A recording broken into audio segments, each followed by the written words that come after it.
All right, good morning, everybody. First off, you may notice I have a different background today. I actually am home today. This is the only thing I'm doing for work today. I'm taking a personal day. My mom needs to go to the doctor, and my parents are reaching that point in their life where I need to go with them so that I know what's going on with their health. And actually, there's something parents, if that's like a topic that you are interested in, this is something that's very much going in my life and how you deal with aging parents. Normally, these topics are about our teenagers, but I've been kind of flirting with the idea that maybe, because this is something I think all of us at this point in our life are going to start dealing with, and maybe that might be helpful. So let me know if that's something that you're interested in as a topic, because it certainly would be helpful to me. Well, I remember last year on your birthday, we did aging. Yeah. So maybe that can all be. Yeah. So I just want to let you guys all know that I am at home and I have a kitten that is going a little crazy. So if I am looking off to the side and a little distracted, it's because my little cat Toby is being very active right now. Okay, so today we're talking about academic peer pressure, and I had posted right before we started, do you know what this term means? And a lot of people haven't heard this term, and I don't even know if this is a term that we've made up or if it's like a real thing, or it's just something that we deal with a lot at Piedmont. But what it is really this phenomenon of our kids talking to their friends and getting these impressions, oh, I have to take these classes, or I have to keep up, like everybody's taking these AP classes, and so I need to do that too. It's kind of this phenomenon where they don't, do their own path and, be an individual, where they just are following along because they think that's what they have to do. And what we've really seen is that this is what's driving a lot of the pressure that our students are under. I think parents get a bad rap that it's parents putting pressure on their kids and making them take all these advanced classes. But in my experience, and I think Yvonne will agree with me with her years of dealing with all this, it's not the parents. A lot of the times it's the kids themselves, because they think that they have to do something because they've talked to their friends, and there's just this impression of oh, I have to take this AP class because I'm not going to get in this college if I don't take this, and everybody takes this, or I have to get into NHS or my life is going to be over. And so they put this pressure on themselves. And so that's our topic today, of how we as parents can combat that and help them through this so that it's not just, it doesn't get to this crisis point. All right, Yvonne, you said you wanted to share your screen. I will. If there's one topic that literally keeps me in business, it's this one. And I don't know if the parents know this, but you guys have a really horrible reputation in our district. And what Ms. Davis said is very true. It's yes, there are parents who have gone a little overboard in the pressure for, different paths in their kids, academic life. But for the most part, I'm seeing a lot of pressure that comes from within, pressure that comes from peers, and then of course the pressure that comes from, at home. And as Ginny was talking about different scenarios, I'm having all these different students kind of roll through my head of a student a couple of years ago who did not get into NHS, right? The National Honor Society, and was literally in my office, hysterical. And I was trying to figure out why is that so important? Well, there was some narrative that had been created in her mind that in freshman year, a fellow softball player basically told her, if you don't get into that, you might as well hang it up. You're not going to be anything. And I don't know where that person got that from, but that information, that misinformation was shared to this kiddo, and was just completely devastated. And as we kind of broke down what she was talking about, and then realizing that oh, I still have options. There's still going to be colleges that might want me. And this kid had a 4.0. So it was just for me, it was wow. I had no idea that that's actually something that you really believed to be true. I come from a time where I filled out an application for San Jose State, and 3 days later, they're welcome. And so it's a lot different now with the pressures of, getting into colleges in the future. And, if you don't get into certain schools, you're not successful. I had a student a couple years ago who was one of our valedictorians. And when he had come into my office and we were talking about it, every time I was like, wow, I'm so excited for you. Like, congratulations. It was downplayed. And he didn't want to accept the title of valedictorian because he took the quote easy way out, didn't take all the AP classes that our school had to offer. So even when they were at the top, it still wasn't enough based on looking around at fellow peers and seeing how much more challenging their curriculum was, right? And so just, it's heartbreaking, really. And I know in a lot of our sessions, we talk to our kiddos about, do you do things for you? Do you do things for fun? Do you do things that have nothing to do with trying to get into a college? And the majority of them don't. Or look at me like, what do you mean? Like real, like genuine question. And it breaks my heart because when I think of being in high school, it was fun. I played sports, I made friends, I met my husband, like it was just awesome. And thinking now on like how grueling it is, it's heartbreaking. It's like, this is supposed to be the time in life when you're having fun, you're figuring your life out. But it's like a lot of our kiddos feel like they are supposed to have it all together and figured out by the time they're juniors in high school.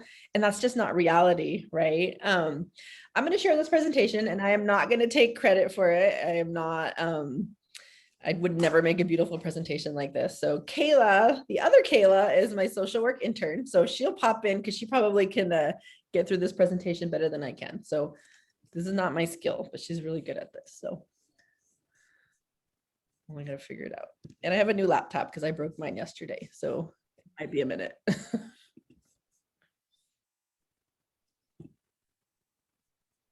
Did I share it, Ginny? No, Darn. you have to share your screen. I thought I did. You know how it usually gives you, like when you said share your screen and then it gives you the option of which screen you're sharing. It's telling me to open system preferences. So maybe I'll send it to Kayla. Can you do me a favor and send it to Ginny? Sorry, you guys, as we deal with our technological difficulties, this is always. I was very grateful to get a computer at the last minute after I broke mine, but now it's like not doing what it's supposed to do.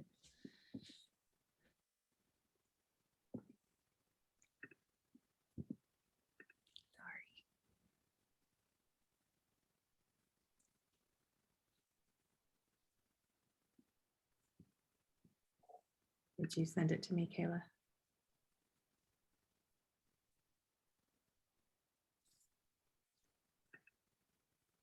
It didn't even dawn on me that you were at home until you said it. And then I'm like, oh, you're back. I thought it was a fake background. It's so beautiful. No, thanks. I thought that too. I was like, where's that window in your office? I love it. We're all jealous. We're all, look at our window. The window to the neighbor's house. Sorry, guys. You want to start? Okay, so, oops, sorry. I just sent it, Jenny. Okay. Okay. I don't even know where to start. Hold on. I got it. I'm all, thanks, Jenny. Nobody panic. I got it. All Oh right. my gosh. Now I know how the kids feel. Oh. When it was my turn to share at school, I just stood up. It wasn't like a thing. So this is awesome. Thank you. Yeah, it might take a while to load because it looked like. There we go. There you go. Okay. Yay, All next right. slide, please. The pressure to keep up. See how beautiful it is? What is peer pressure? When we think about peer pressure, I think like back in the day, we talk about like, oh, just say no, not doing drugs, not doing things that other people do. It always had that connotation of like something like negative, right?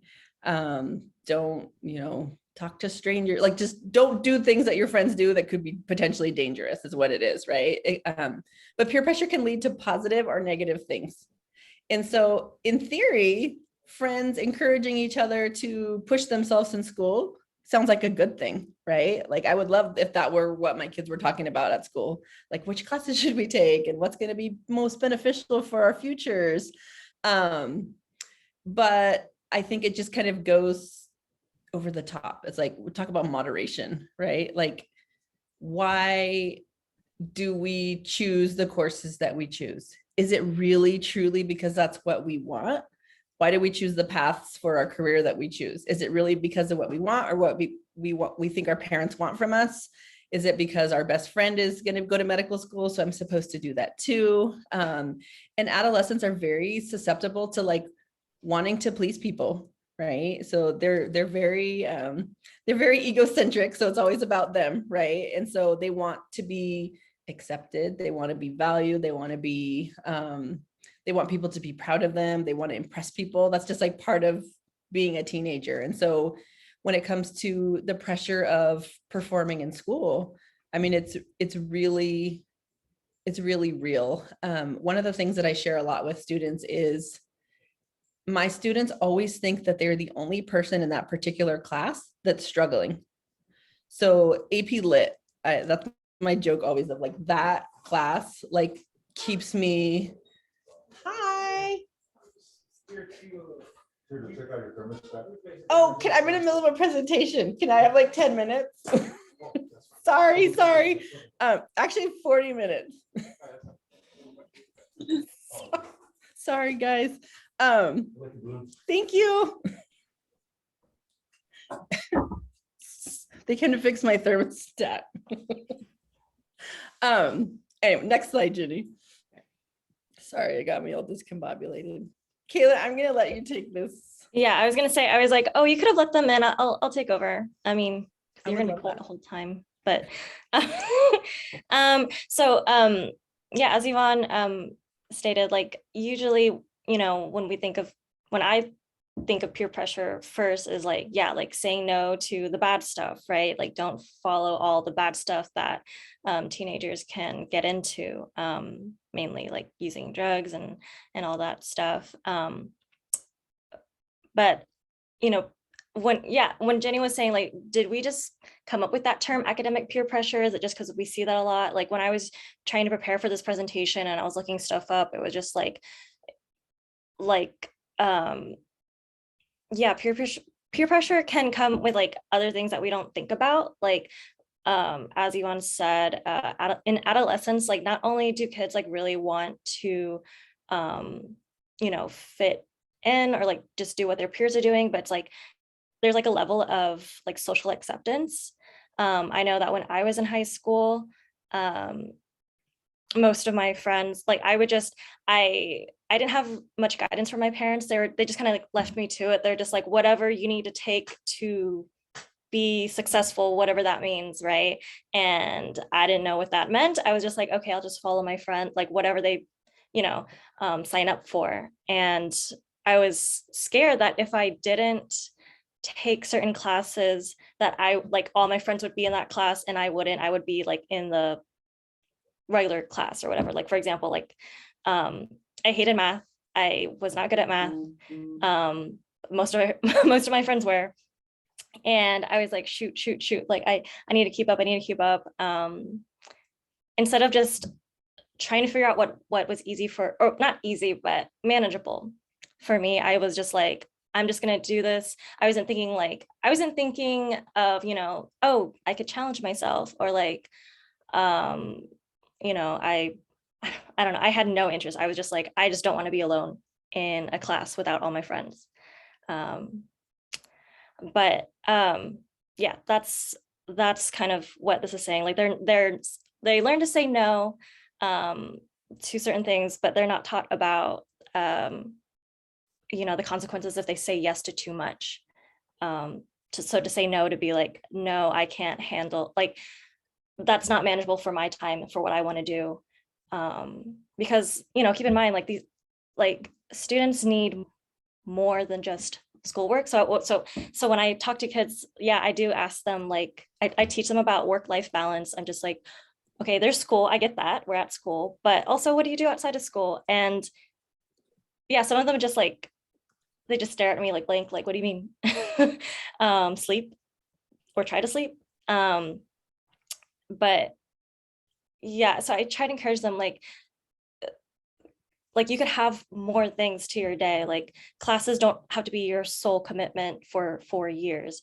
So when when I say like, oh, you have to think about like what they can manage, it's like consider not only your classes, but like time for your family. Like if you have siblings, like how often do you get to just hang out with them, or practice a hobby that you just genuinely like, that's like unique to you, next slide. Actually, one thing I want to bring up, and I may be jumping ahead because you may be covering this anyway, for parents that are sitting there and thinking, my kid doesn't want to take AP classes. Like I can barely get them to do their homework and pay attention in the classes that like they're in right now. It's kind of the same phenomenon that, and where they are and who their friends are, it's the same type of influence. Because my guess is if your kid's like struggling with school, like they're not, wanting to like take these AP classes, like they're struggling to like pay attention to the regular classes, they probably have a friend group that's like doing the same thing. And so it's like just kind of like, so parents that are sitting there thinking like, my kid doesn't want to take AP classes, is this for me? It's the same phenomenon that really it's that peer pressure with academics, and like listening to and like saying like and following their friends rather than really thinking about what they need for their own individual future, which is what as parents we all want them to do, but they have a really hard time doing that. So I just wanted to interject that real quick. Yeah, and we also got some comments I just saw. I don't know if Jenny, or Yvonne, did you want to add on to that? I'm reading this one here about not sure if it fits the topic. This absolutely fits the topic. Daughter had asked my opinion. I advised her taking advanced English class, and she did. A few weeks after the start, it basically turned out it was too hard and she wanted to attend normal. I talked to the advisor at the school and the English teacher. They both advised that she can handle it and I should push her to do more work. And I agreed and put a bit more pressure. She blamed it on me and I had forced her to take the advanced class and was not helping her change her class back to the normal English class. Long story short, I called advisor and teacher, but they told me it was too late. The point I'm trying to make, I can't scroll down past that. I don't know why. The point I'm trying to make is I did not feel she was doing her best to catch up in that class, and she ended up getting an F to prove a point, maybe, not sure. But the rest of the grades were A's and B's and 1C. Yeah. And a lot of time, particularly like the higher level classes or the AP classes, it's so difficult because, and Ginny could probably speak more to this, they staff our classes, like our teachers are staffed based on how many people request these classes. So then what happens is a lot of people start to pull out of the classes and everything is just not balanced anymore. And so that's why at AP night, we talk a lot about, is this really what we want to do? Really, we have to make this decision with all the information that we can gather, because at the end of the day, it's very, very unlikely that we can get you out of that class. And a lot of times when I am able to help get out of the class, it's after a crisis, right? And so that's why it's so important to talk about these things before selecting. And it's also hard because, I told my kiddo, like, you don't have to take those classes. And he interpreted that as, you don't think I can handle those classes. So it was kind of like this idea of like, if you don't encourage your kid, then you're minimizing their intellect, right? But if you do encourage your kiddo, you're pressuring them. So like as parents, it's like, how do we find that balance of like the right thing to do? But your comment is something that it has happened a lot. Right. And I want to like the timing of this presentation is very intentional. And why are we doing this presentation at the end of January? We're doing this presentation at the end of January because we are starting to schedule kids for their classes for next year. This right now is the time that you need to be having these conversations with your kids about what are the appropriate classes for them and you do, like pushing your kid because you think they can handle advanced English. And I get it. They get mad at you. I mean, I've heard that before, but like you think that your kid can handle it, but do they have, and one of the questions is, you got to ask yourself in your mind, academically and intellectually, they may be able to handle it. You may be like, they're totally smart enough to do this class, and they probably are. And, but are they mature enough to do it? Yeah. And so that's, because there's definitely a level of maturity and self-motivation that goes with being successful in advanced classes. So there is a delicate balance, because you never want to be like where you're just picking all of your kids' classes and like they don't have a say in it. Because in high school, it's really important for them to have some ownership of their schedule. But what we're cautioning you today is make sure they have ownership over their schedule and not their friends.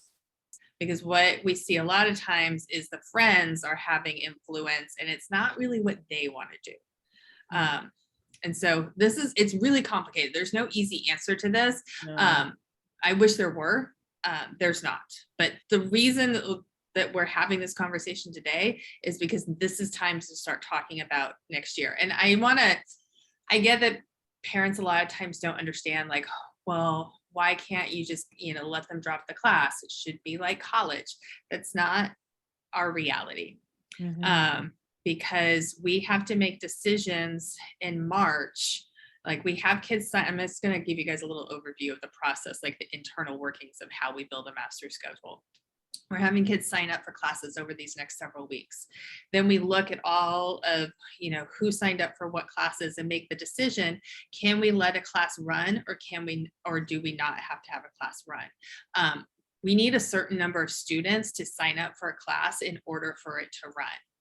And sometimes it's like right on the edge that like there was just barely enough students for us to run that class. And so that's why it becomes difficult in September or October, where the kid's struggling and we say you can't drop the class because we barely had enough kids to fill that class. And if we let kids, drop the class, then I've got the district office saying you've got to close that section. It's not something that a lot of times that we at the site have control over. We've got people above us.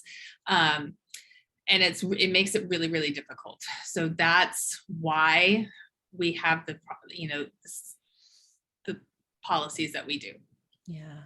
I have a few kids this week who have been coming in to basically consult with me to determine whether or not it's a good idea to take certain classes next year. And both of the kiddos that I'm working with are wanting to take 5 AP classes next year.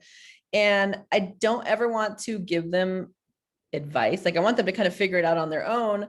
But at the same time, I like to caution them without basically insulting their intelligence. And one of the phrases that I always use that I think could be helpful as a parent is, it's not could you, because could you do that? Absolutely. It's should you do that? And one of them, we were kind of working out the hours we were estimating, because this student was very proactive and went to each of those AP teachers that she could potentially have next year and asked them, like, what's the amount of homework time that you see your students having to do? And then we added those all up, we subtracted sleep, and literally we were negative. And so I'm like, okay, what does that tell you? We didn't add anything with your friends. We did put in there a few bathroom breaks, but I mean, you're pretty tight. And what if you get sick? What if, right? And at the end of that, as it stands right now, that particular student is still going to continue with the courses that she selected. And not the problem, but the good thing is that she has kind of me as the sounding board, but she also has an independent academic counselor. So our thoughts are conflicting, and so not conflicting necessarily because I want her to be happy, but there's so much coming from that angle of like, this is exactly what you need to do, with no human element added into it. So that was really hard for me to hear, like, this is what I'm supposed to do. This is what I have to do. And then this poor kiddo was getting this new information of like, this doesn't make sense with just how many hours there are in the day. And so she's torn between being okay and following the instruction of the counselor, right? And the counselors are helpful and that's wonderful, but it's like, she didn't even factor in that, she needs to eat, and that 5.5 hours is not enough time to sleep for a teenager, And so all these things are difficult for them, because it's like, you should do this, you should do this, you should do this. And it's like there's not even enough hours for that to even make sense. Yet you're still making that decision to do that. Like that means that the pressure is so intense that it like goes against like realistic thinking, So it's really tough. How influential are peer groups? Research suggests that peer groups exert extraordinary influence during early adolescence on personal and academic goals. It's so long ago for me, I can't even remember or like relate to this anymore, but I do vaguely remember just like at the very least for me, like wanting to keep up or wanting to not feel like my classmates were smarter than me or more capable of me. High schoolers, 14-year-olds are more likely to engage in risky behavior than 18-year-olds. Brain development wise, is like we're not even fully able to process consequence at this point in our life. And so it's like we're making all these great plans and ideas, not even fully aware of the consequences that might come with that. High schoolers are highly responsive to peer behaviors and greatly desire fitting in. I think that's the biggest thing, is fitting in. Imagine you're in a conversation with all your friends and they're all talking about the AP classes and you're like, no, I'm cool this year. I just decided that I want to take care of myself. I can only imagine the looks that they might be getting. Yeah, I think this is a good place to address what Sylvia put in the chat, because I think this is really important and it is absolutely something that we're dealing with at Piedmont. So I'm going to read this. This might be a sensitive topic. Do you notice a difference in peer pressure between ethnic groups? I ask because my son noticed there are not many students like him in his AP classes. He's Latino and mixed ethnicity. So he feels alone in the classes and that dissuades him from signing up for AP classes. I push him to take them because I know he can handle it, but many of his friends aren't in his classes. Yes, Sylvia, that is absolutely a phenomenon that is happening.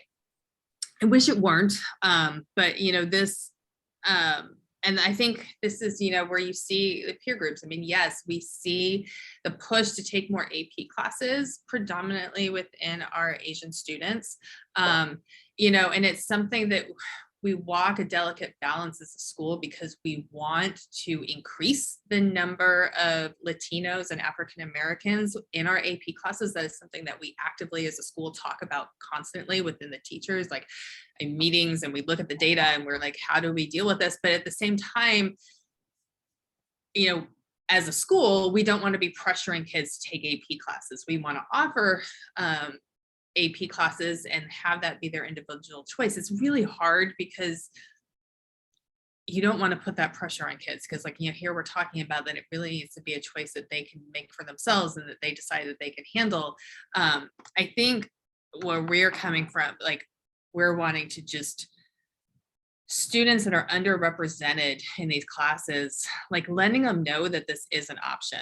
I guess this is gonna be terrible. Like, maybe your son can use peer pressure for good in this, and like get some of his friends that he thinks that can handle this to sign up with him. So he's not so alone. I totally understand what you're saying. Yeah. Yeah, I think the next slide we kind of address the next comment, the most recent comment, where, oh yeah. It's good to point out that, yeah, there's different peer pressure. Like, I mean, it's still academic related, but yeah, there could be another side where it's like not AP classes, but like they might have other goals like besides college, and that should be, respected. Like, really, like for the example that I used, for example, a student might have like maybe just culturally or just within their family structure, they feel like they, should be another person bringing home money to help. So they might be just focused on what can I do to get a job, before even considering the option of college. So, I can imagine like they would obviously like they would have to find, they would be attracted to hanging out with peers who understand that situation. And I think, yeah, I think what Yvonne said earlier about, if you don't take a certain class and your friends are all talking about that class, and it actually does make you feel left out. I just wanted to say that because I do remember feeling that way. But yeah. Sorry, Bruce says some kids want to learn a trade instead of going the college path, and like it is heartbreaking, like how that is something that we look, not we, but like people look down on, or kids for themselves. It's like, I'm really passionate about doing this. I had a kiddo yesterday who, he's very he's very intelligent. He doesn't do well with tests. He's feeling very defeated. We talked about like, he's just feeling very defined by what his grades are. And one of the things that he really aspires to do is work in construction. He's like, I would love to be like a general contractor. And I think that would be amazing. He's like, but I'm so worried about disappointing my family. And I'm like, that is such an awesome job, especially if it's something you're passionate about and you already have some experience with. And to even have to feel like that's a bad thing, or that's like a weak thing, or that's like what you settled for because you weren't able to be a doctor, like is ridiculous. Right? It's like there's so many careers and paths that don't include college, and it's not an option for a lot of people. You know, I grew up in the opposite of like, I graduated from high school, had no idea what I was supposed to do. My parents hadn't gone to college. And then I'm like, maybe I should go to college because I don't really want to get a job. That was really like my mentality. It wasn't like, I'm supposed to do this, I have to do this. My parents were just like, we want you to be happy and support yourself. Like that was the expectation. And if you go to college, we won't make you pay rent. So then I was like, well, duh, of course I'm going to go to college. And it wasn't because I had these like aspirations to be or do anything, you know. I asked some kids the other day, like, if you had to pick your career based on, you know, what you love and had nothing to do with money, what would that be? And I know for me back in the day, I would have like, you know, spent time with horses or did people's makeup. Like that would have been what I did. And to say that, right, is like, oh, that's not a career. Like those are hobbies, right? And it's like, you know, how many things do our kiddos have that are not respectable or considered even a career? So kind of sad to think about, like how many people's dreams are not really validated because they're not what our society deems as respectable, right? You're not a doctor, you're not a lawyer, you're not a pharmacist. So, okay, next slide, Ginny. Competition culture. What is healthy and what isn't? Oops, do you want to take this one, Caleb? Yeah, sure. I feel like most of the stuff we're talking about, you know, like there's a lot of slides about that stuff. So this one I was talking, speaking of, you know, there's healthy, or there's positive and negative types of peer pressure. There's also that's also the same case for like this competition, like the sense of competition. It could be positive or negative. So I put, you know, what's healthy is, and this is in terms of like a school environment, right? That the school not encourages, but accepts that not getting first place is okay. Students are motivated to learn, grow, and try again. And students are able to celebrate other students' achievements, like honestly, without feeling bad about it. And students can collaborate rather than compete when they are on teams and in group projects. And students commit to their extracurriculars because they genuinely enjoy them. I mean, and they could be like, oh, you know, this is great, like I enjoy it, and it's, you know, it'd be good for college, not hopefully, you know, the other way around. I think might happen more often, where it's like, maybe I should do that, like which thing looks good for college, and hopefully I'll end up liking it, kind of thing. Yeah. I'm going to pop in real quick. Ginny, I don't know if you remember this last year. I think it was last year, where college acceptance was just like wild. Like it was like people were not getting into schools they wanted to. And one of the things that was 2 years. Was that 2 years ago now? Okay. No, So it was last year. Was it? It's all a blur, right? Yeah, time is weird now. Yeah. Well, because it was this season where I had so many kids highly qualified, should have gotten into schools and didn't. It was last year because the theory is so many kids had deferred. Yes. From the year before when the pandemic first started. And then so colleges weren't sure how many kids were then coming in like that. Yeah, it was last year. So it was all, yes. So it was all these kiddos who could very well have been accepted in these schools, but just by sheer numbers, there wasn't enough space. And so I got this influx of clients who got accepted into colleges, but were terrified to share that with their friends. They were embarrassed by it. They felt guilty. They knew that their friend had worked just as hard. And this goes to that, like, students are able to celebrate other students' achievements. And I had to tell them, like, two things can be true at the same time. You can be sad that you didn't get in, and you could be happy for your friend that did, right? And it was like this whole idea of like, like even going as far as to like hide their acceptance from their friends because they were so worried about them. Like how unhealthy is that? You can't even share with your friends because you're so worried about, you know, what's going to happen. It was sad. Like it was like me spending like 3 months convincing kiddos that you are so, like what I had them do was write letters to the people who, to the schools that rejected them, of like, just so you know that I'm still worthy because blah, blah, blah. Right. And it was really sad because it was like, they didn't really believe it at first, but it was really tough. But to celebrate others' achievements, to, you know, and I like this other one about committing to their activities because they enjoy them. I'm going to give a silly example of, so Kayla and I, we started a peer counseling group. And so we just started the training last week.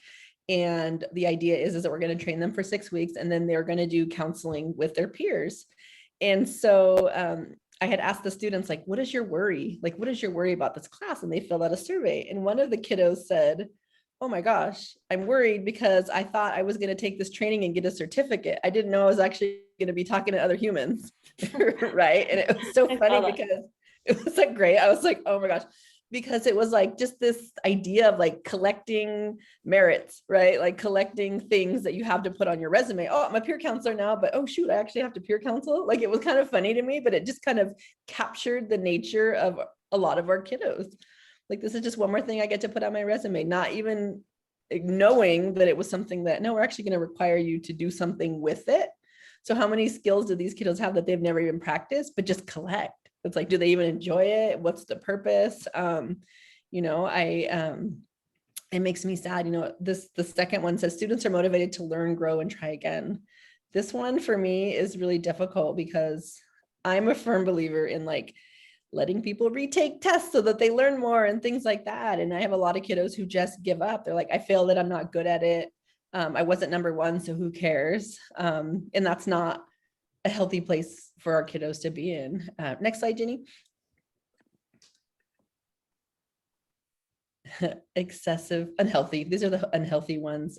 Excessive focus with being at the top. It is so like literally like cutthroat around here, like the competition, I have a B in the class and my best friend has an A, but we work the same. I don't understand. I'm so frustrated, you know, not focused enough on personal effort and growth, focused on the outcome, focused on the grade, not what I learned or how much effort I actually put in it, but really like what the outcome was. Students engage in extracurriculars to look good or stand out, not because they enjoy it. I hear this a lot with like clubs. I'm a club officer, but I don't really like the club or even going, you know, not having passion behind it, but just, again, trying to collect those merits. College is the only motive that a student engages in an activity. That's really sad to me. Again, not doing things that they think are going to be fun or beneficial for them personally. I talk a lot with students about personal growth and what that means and how you're doing that for yourself and how you're learning and how you're maturing and changing. And that's not something that is a common topic for them. Like, how do you challenge yourself to be a good person? Like at the end of the day, like raising my children, some of the things, you know, my oldest who's already in college wasn't the greatest at school. I mean, he was like B's and C's at best. But now in like retrospect, it's like the things that make him special for me are like treating people with kindness, being there for his friends, doing those kind of things. And those aren't the things that when he was in high school, I was focused on for him at all. Next slide, Jenny. I'm going to let you take that, Kayla. I was just thinking, I wanted to add something to what you said before. I have a memory of when I was in high school, and it's related to, you know, choosing to do activities that you genuinely enjoy and like can get something out of, rather than just because it looks good on paper. I remember when it was time to elect officers for a community service club that I was in. And I was like, I loved this club. Like I had been in it for a while, and I had like exciting plans for it. And then out of nowhere, like my friends like just joined like that month. And they're like, I'm going to run for officer. I'm going to run for president because because I need, that looks good on the UC applications, like if you were an officer. And I was sad because, you know, she didn't know that I had wanted to run too. And when she found out, she was just like, Kayla, but I wanted to go to Berkeley. And so that made me feel like crap, because I was like, okay, I too want to go to college, but like, that's literally, it was just insulting. I was just like, oh, okay. All right. Should I just step back now? So the people who are passionate about it kind of can get left by the wayside, like, yeah. just to collect. So what I did was I just created my own club. But anyway, Yeah, that's good. So the slides before we're talking more about like the school environment, or like the, how they feel just specifically with those academics, the healthy, but this is more like long term, where they can take it with them. Like, I talked to, also FYI, I'm new to the school, so this is like really new to me, because my high school wasn't this intense with academics. But what I talk to kids about when they're telling me about, how little sleep they're getting, and how they don't have time for anything. Like, when I ask them, like, what do you do? I check like if they're getting enough sleep, if they're eating well, and I'm just like, and then what do you do for fun? And when they struggle with it, I get really sad, because I'm just like, what? Like, because I tell them, you're going to work for the rest of your life. And I'm in grad school right now, and I barely sleep, but like, I had my, like, I enjoyed my time in high school. And then I realized that, yeah, it's going to be work all the time. And it's important to like practice time for yourself, self-care, work-life balance. And I tell them like, it's okay. Like, so sorry. So yeah, that's one of the effects of instilling like an unhealthy competition culture with our students, that they don't see the work-life balance. They're unable to appreciate that, I was thinking with their growth, with their efforts, I was thinking like, yeah, like sometimes they just take a class and they're just like, okay, it was cool, like I got an A in that class, but what did you learn? And sometimes it's like they don't remember what they learned, because all they did was stress to make certain grades, if that makes sense. No, totally. I wanted to chime in a little bit with when it gets to be super harmful. What does that look like? In academic peer pressure, I would say a good percentage of the students that I have that have been more like high risk, suicidal ideation, suicidal behaviors, self-harm, a lot of it is coming from that feeling of not being enough. I'm not enough. I don't do this well enough. I'm, not, like, what's the point now if I can't be all the things that I'm supposed to be? And so there really is, higher rates of mental illness. Depression and anxiety always go hand in hand. And when you're constantly in that state of stress, right, you have kids who are already really hard on themselves when it comes to academics. And then they come home and parent is like, how'd you do on that exam? It just doubles, it just intensifies. It's not super helpful because they're already stressed. And so there are higher rates of depression, suicide attempts, panic attacks, anxiety. I have a ton of kids this year who are struggling just to be in the classroom because they're having panic attacks. Higher risks of actually increased likelihood of cheating. I did this survey a couple of years back in school, and it was talking about cheating and if you've cheated before, and basically the why. And the two things that stood out a lot were, I'd rather risk getting in trouble than failing. And the other contributor to kids who were cheating were just like lack of relationship or respect with the teacher. And that always stood out to me, because it's like, wow, like your fear of failure is so intense that you are taking the chance to cheat. And I want to interject a little bit on that. I actually have two things I want to talk about. With the cheating, the kids that we catch cheating, their idea of failure is getting a B. Mm-hmm. And so it's not getting an F, because the kids that cheat, and I've been doing this for over 20 years, and I promise you, are not kids that are in danger of failing. Like there's sometimes when I was teaching and the kid was struggling, I'm like, oh God, just cheat a little. Like, come on. Like, let's do something. And you just wanted to see something. It's the kids that have A's. Like those are the ones that cheat and they're worried about getting a B. Like and that because that in their mind is failure. And so I think that this and what I goes along with what I want to really reinforce, and like, why are we talking to you guys about this as parents? Like, what can you do as parents? Like, we're presenting this problem, and what can you do? Again, like, this is a perfect time because your kids are about to sign up for the classes they're going to take next year. And so talk to them about those classes, you know, and talk to them about like, what just sounds interesting to them? Like, you know, if they are going into their sophomore year and they're thinking, I want to take AP World History, because it's the first chance that they're going to get to take an AP class, and everybody says you got to take AP classes. Ask them, do you like history? Is that going to be interesting to you? Like, you're going to spend like 2 hours a night learning about history. Does that sound like it's going to be fun because you really want to learn about that? If the answer is no, gently push them in another direction that they don't have to take that class. If the answer is yes, great, encourage them. You know, that's awesome, because taking I used to teach AP classes. AP classes can be great. I mean, they, you know, the curriculum is so much richer. Like there's definite benefits to AP classes, but they really have to love that subject area. And parents, this is not a conversation you're going to have one time.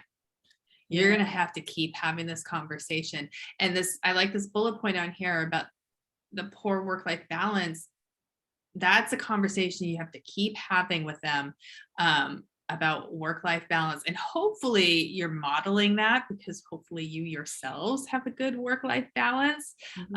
You know, if you are like doing a little self-check, like, oh gosh, I'm a total workaholic, you know, though I don't think all of you are, because it's the middle of the workday and you're here. So that says to me that you guys actually have good work-life balance.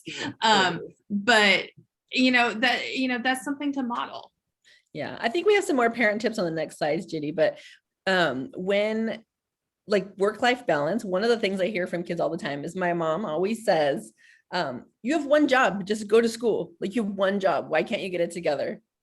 It's like, no, if we're talking about work-life balance, that's not just one job. It's like, you have the job of finishing your homework and doing well in school, and you have the job of like being well and okay and enjoying life. Like, those are two different things. And so I know a lot of kiddos are like, I don't have the time to do fun stuff because I'm supposed to do all these things. And just remembering that, like, no, it's not just school. They have lives too outside of school, believe it or not.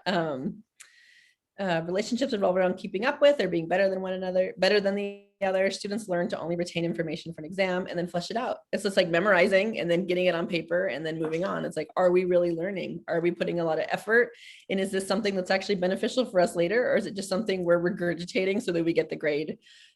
Excessive amounts of stress, fear, and anxiety, and students become insecure even about the skills they already excel at. Always like their worst critic. And that's sad, you know, especially when they do things well. Next slide, Jeannie. Saying no. Students can learn to weigh their options and recognize when they realistically cannot commit to a class, workload, or extracurricular. We need to normalize that it's okay to say, yeah, I don't think that's a good idea. Not that I can't, but maybe that I shouldn't.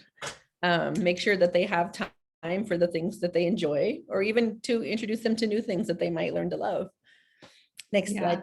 I think doing a good like time management exercise is a great way to like, you know, really look at like their options, because if they are, you got to, you know, any AP class is going to be at least an hour of homework a night. Just assume that. It doesn't matter what subject it's in, just assume it's going to be an hour homework a night. But are they doing sports? And so they've got practice. Are they in drama and they've got that going on too? You know, like, do they have a job? Like, what other commitments do they have? And just do the math on the number of days. And we've also talked about the importance of sleep and how they need at least 9 hours of sleep at night. And so just do the math on that. And it doesn't always, as Yvonne mentioned before, it doesn't always work out. No, not at all. I'm going to have you keep going, Jeannie, just because we have a couple of minutes. There's something I wanted to really touch on. Give me one more slide. Yeah.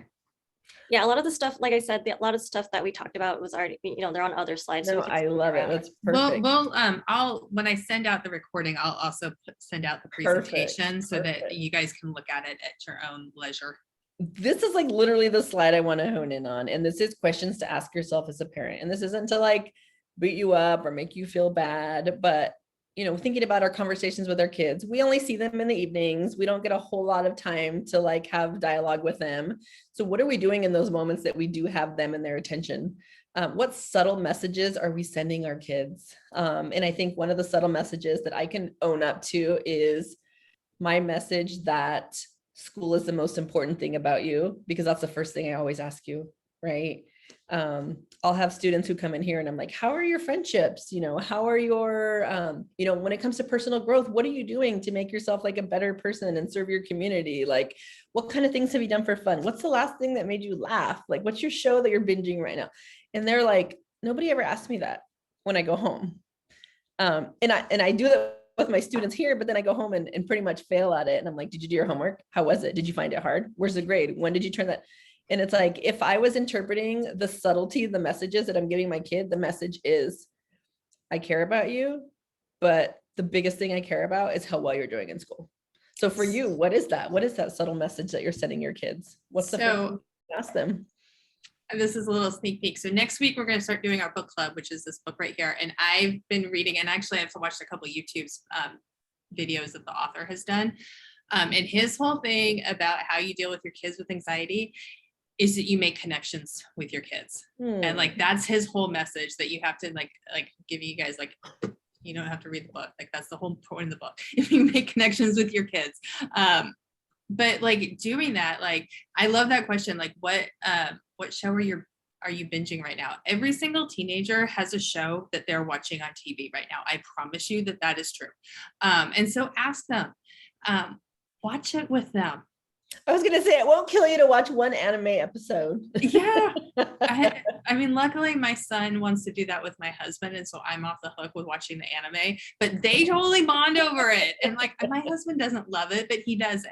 Like my daughter and I, we watch reality TV together. Like, do something that like, it's just something that you do with your kid. And like, it's your time. Your kid actually wants to do that. If you do something that they're interested in, and not that you're interested in, but that they're interested in, they'll spend time with their parents.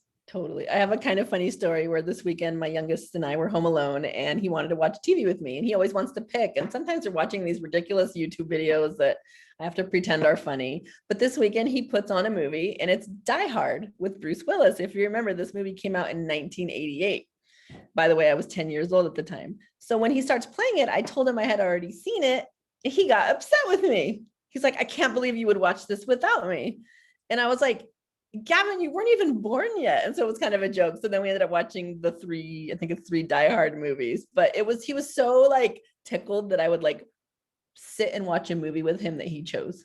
Like, how hard was that for me? If I hadn't done that, I would have been watching some mindless reality TV. And so just that moment of bonding. There's been a couple things that pop over the last couple of days where we like quoted the movie or said something about the movie. And it was just the time to like connect. And I thought about like, how many times am I trying to connect with this kiddo on how he's doing in school? Did you go to tutoring? Did you do this? Did you do that? And it's like, that's gotta be like grueling and annoying. He's already stressed himself and I'm just adding to that. And so like Jenny said, like for next week, just starting to build those connections with our kiddos and how important that is and how our time to them is so meaningful and we have no idea, right? Like it's so important to them. And so I'm excited to get some more strategies and share some more strategies about how to connect with our kids. And some of our kids are easier to do that with than others, right? Yeah. So keeping that in mind. And our time is up, but like kind of wrapping this all back to the academic peer pressure. When you have those, when you've taken that time to make the connections, you watch the TV show or the movie you didn't really want to watch, but you did it with them. That's laying the groundwork that when you do have that conversation with them about what classes should you be taking next year, and like, you know, is this like a good time to push yourself? Because sometimes I don't want the message to be that your kids should never take an AP class or should never strive for that. They absolutely should. And, you know, Sylvia made the point that like, you know, Latino students, they want to go, 95% of our kids want to go to college. Yes, we have some kids that want to go into trade. Most of them actually really do want to go to college. That's just the society we live in, and that's what they want to do. And that's great. And so encourage them. And so, but our job as parents is to have those conversations about when is a good time to push yourself and when is it too much. And so they're going to be listening to you when you make those connections. So I hope that you guys will join us, even if you haven't gotten this book. I've been advertising it in my newsletter. It's called Parenting the New Teen in the Age of Anxiety. It's by Dr. John Duffy. It's really good. It's actually really easy to read. It's not like one of those heavy books that has a lot of science in it, because I wouldn't want to read that. So it's really good. I think even if you don't read the book, I think still join us for the conversation, because I think that, and we're going to be talking about this book for the next 3 weeks. So I think it's going to be a really good conversation. Okay, I'm going to stop sharing. Thank you, Kayla, for putting this presentation together. That's not my gift.